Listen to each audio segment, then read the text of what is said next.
Hey there, welcome to Friday. Before we settle in, a quick favor. If this podcast has been meaningful for you, take a second to hit follow. Wherever you're listening, it helps this show reach more women who might need these conversations too. Okay, before we do anything else, let's take a breath together.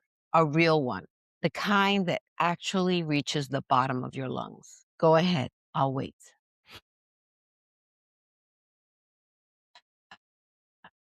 Okay, these Friday episodes are not recaps. They're a place to slow down and sit with what came up during the week. And if you're the kind of woman who heard Tuesday's episode and thought, that felt a little uncomfortably familiar, then this space is for you.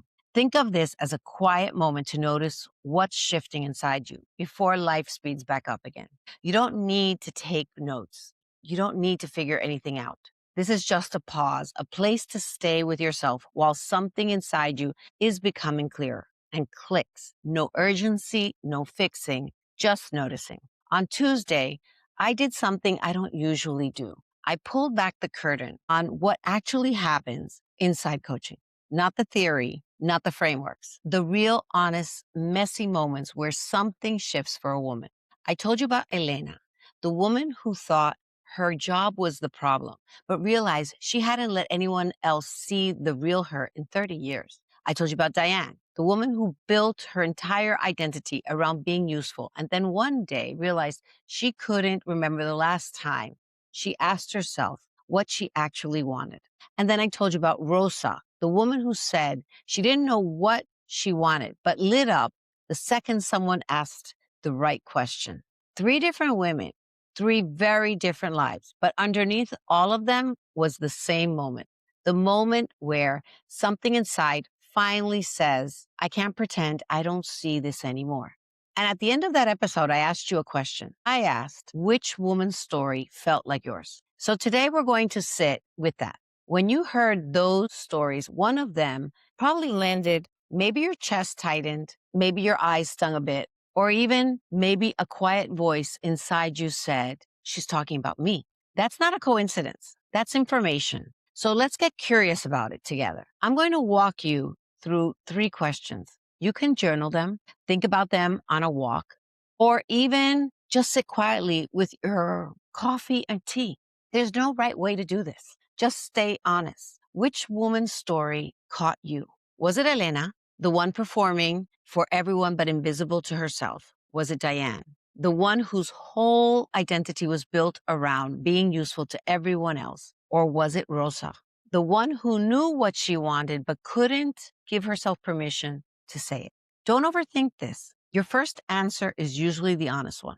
What is it about that story that feels familiar? Not the details, not the job title or the family structure, the feeling underneath it. Is it the performing, the disappearing, or the knowing but not saying? Where does that pattern show up in your life? Just notice it. You don't have to fix it. You just have to see it. And this one might surprise you. If the woman in that story is also you, what does that tell you about what might be ready to change? Not what you should change, not what the responsible or logical answer would be. What is actually asking for your attention right now? Because when I coach women through moments like this, the arc is almost always the same.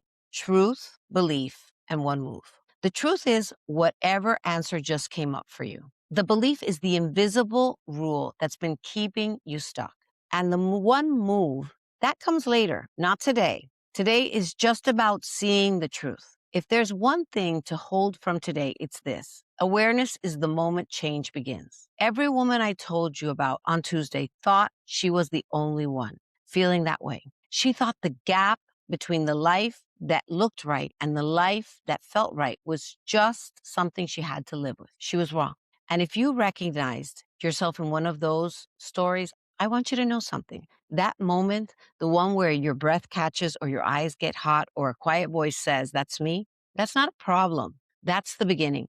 You don't have to do anything dramatic with it. You don't have to have the conversation. You make the plan or change your life this weekend. You just have to stop pretending you don't feel it. Because the moment you stop pretending is the moment things begin to shift. And you don't have to do that alone. 3 things before I let you go. First, if you missed Tuesday's episode where I shared the stories of these three women, Elena, Diane, and Rosa, go back and listen to that one next. Today's reflection will land even deeper after hearing those stories. Second, if this episode or Tuesday's episode landed for you, send it to a woman who might need to hear it. And it's not because she's broken, but because sometimes the most powerful thing we can say to another woman is simply, you're not the only one.